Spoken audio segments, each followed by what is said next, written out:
সুমাইয়া বাথরুমে বসে বসে ফোন টিপতেছিল। হঠাৎ করে ফোনটি কমেডের মধ্যে পড়ে গেল। সুমাইয়া জুড়ে জুড়ে কান্না করতে লাগলো। হঠাৎ করে কমোড থেকে বেরিয়ে এলো কমোড পড়ি।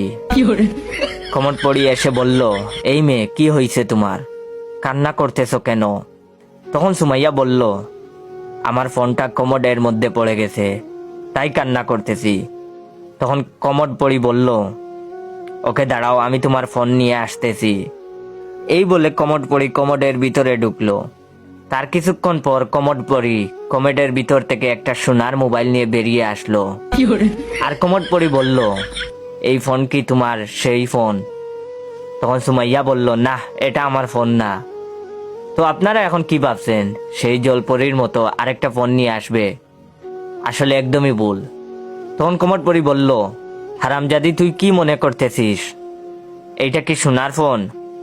শালি, এইটাই তোর ফোন। টয়লেট লেগে গোল্ডেন কালার হয়ে গেছে। এটা শুনে তো সুমাইয়া বেহুশ।